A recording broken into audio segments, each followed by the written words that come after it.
Here's a question we've had from one of our fans. It's specifically relating to the Spanish Civil War, but it could apply also to the American Civil War or any other games that we'll be putting out in the next few years, because this system holds for most of these games. The rules call for the standard DD dice, which go from 4, 6, 8, 10, 12, and 20. On top of that, we also use a 3 dice, which is cubical, and we have these dots to distinguish it from this one. And we also use a number 2 dice, which has only the number 1 and 2, and it's also in this color, again to distinguish it from the 6 die. Lastly, we have a fraction dice, which is used in a number of situations. Mostly, however, for when you do battle and you add up the points, combat points of the various forces in play, you pick the dice that correspond to those points, you roll them, but then when you roll the fraction dice separately, the points there are your actual score. It's just a matter of making it a little bit more uncertain. Also, in different variations or editions of the game, depending on the cubes that you have over the forces, yellow or orange, those will influence the amount of points that you can use, because they indicate the spent level of the armies in battle or the forces in battle. Both of these allow you to attack again. With the black cube over any forces, you use a third of your points and you cannot attack. You can only defend your position. The question posed has to do specifically with the green die, what it's used for and what's the reason for it. Basically, it has 3 A's, 2 S's, and 1 R. In the original edition of the game, it may have represented retreat at one point, but then when the rules were reorganized, it means something else. All the game rules come with a sequence of play card convenient for the actions. Each player has one, but these are of course all in the rules at length. The game's got 4 phases, and on the land phase, you do supply the forces, you do the movement, and then on the combat is when you use the green die, which is also on the board stated here, the land combat procedure. You add all the factors, and immediately you do the green die roll before you do anything else.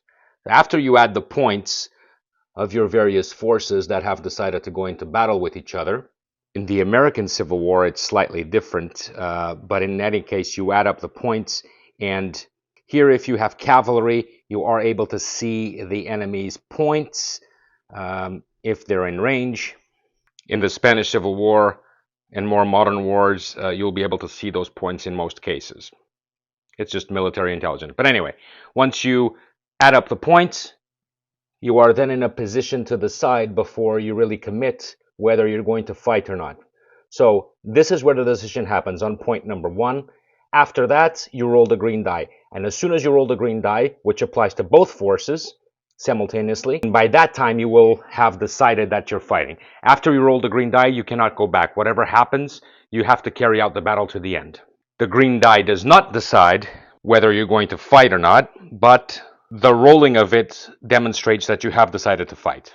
A will mean that you will now apply modifiers to your points, plus, minus. You have these for the Spanish Civil War, largely have to do with the forces, especially on the Republican side that are fighting together. There would be a lot of infighting, so that will affect your forces. On the American Civil War, it has to do with if the departments are inside their zone of operation, and then you have a lot of it to do with commander qualities, and then of course terrain. You add those points, you proceed with the rest of the fighting, and if you are victorious as the attacker, you will advance to the position that you're attacking. And the rules explain what being victorious means. That's subject for another video.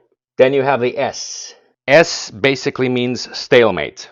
In this case, you will spend the combat before battle. So basically, when you're doing a normal fighting, you do all your fighting and then you put a spent level on the forces. What happens with when you get an S is that it's not normal because the forces will be spent before you do any fighting. You do all your fighting, and then on top of that, you will have to spend them again. So it's basically two levels of spent, one before battle and one after, to account for the extra attrition suffered in battle. Also, there will be no modifiers. So you just added up your points, and that's all you have. You cannot put positive modifiers. You do use the negative modifiers, if any, but not the positive ones. And worst of all is whatever happens, you will not advance. Even if you are completely victorious and you were to crush all the enemy forces, you do not get to advance. That's sometimes actually okay because a lot of times your objective is to destroy a pocket of resistance or take up an isolated position. All you want to do is destroy the enemy anyway, and then you can advance later. So it's not as bad as it seems.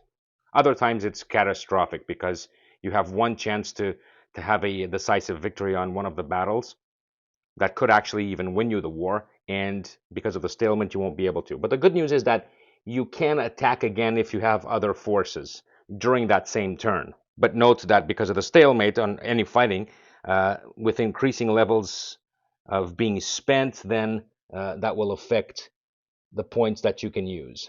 Finally, the single R. You got 1 in 6 chances of getting an R.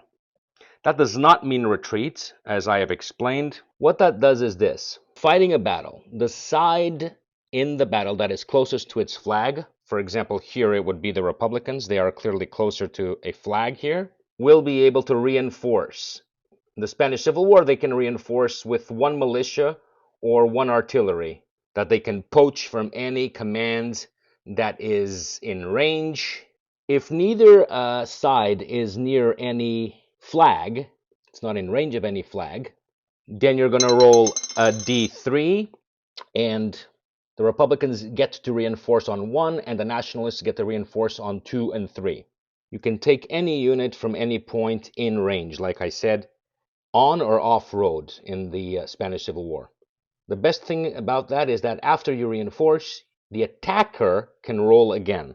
So whether it is the attacker or the defender that has reinforced, at the end of that, it's like you start the whole process again. You get to decide if you want the battle to continue or not. If the attacker wants the battle to continue, then he rolls again.